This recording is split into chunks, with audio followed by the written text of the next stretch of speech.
দর্শক, আশুলিয়ায় জুলাই শহীদদের স্মরণে বিএনপির সমাবেশে বক্তব্য রাখছেন বিএনপির মহাসচিব মির্জা ফখরুল ইসলাম আলমগীর। আমরা এখন সরাসরি চলে যাব সেখানে। 10 লক্ষ টাকা করে তারা প্রাথমিকভাবে অনুদান দেবেন, আর যারা আহত হয়েছে তাদের চিকিৎসার সমস্ত ব্যয়ভার বহন করবে।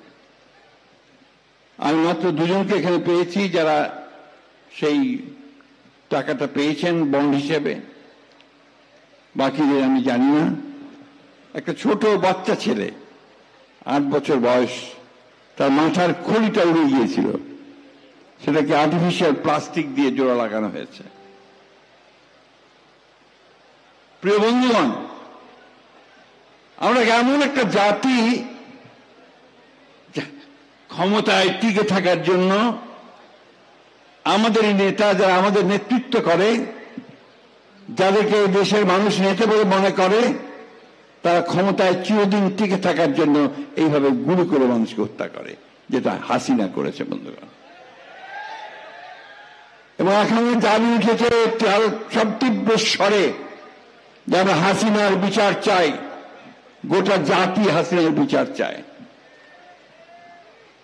কিন্তু বন্ধুগণ, আজকে আপনারা সবাই জানেন যে হাসিনা পালিয়ে গেছে ভারতে। ভারত তাকে আশ্রয় দিয়েছে। আপনারা দেখেছেন যে সেখান থেকে সে বিভিন্ন অডিও ভার্সনে, কথায়, ভিডিওতে এখানে আবার বাংলাদেশে নৈরাজ্য সৃষ্টি করবার জন্য বিভিন্ন রকম সেই প্রভোকেশন, উত্তেজনা ছড়ানোর চেষ্টা করছে।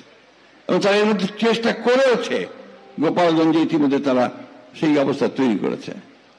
বন্ধুগণ, এই কথাগুলি বলছি এই জন্যে যে একটা জাতিকে তার নিজের দেশকে রক্ষা করার জন্য, জাতিকে রক্ষা করবার জন্য তাদের নিজেকে প্রত্যেককে সজাগ হয়ে থাকতে হবে। অনেকে কারাগারে গেছেন। আপনাদের এই সাভার থেকে, আশুলিয়া থেকে অনেকের সঙ্গে আমার দেখা হয়েছে আমাদের সেই কারাগারের মধ্যে, কেরানীগঞ্জ কারাগারে। এই যে গণতন্ত্রের জন্য আমাদের আন্দোলন, আমাদের অধিকারের জন্য যে আন্দোলন, আমাদের ভোটের অধিকারের জন্য যে আমাদের আন্দোলন, এই আন্দোলন তো আমাদের করার কথা ছিল না। এটা তো গণতান্ত্রিক রাষ্ট্র হওয়ার কথা ছিল 1971 সালের যুদ্ধের পরে।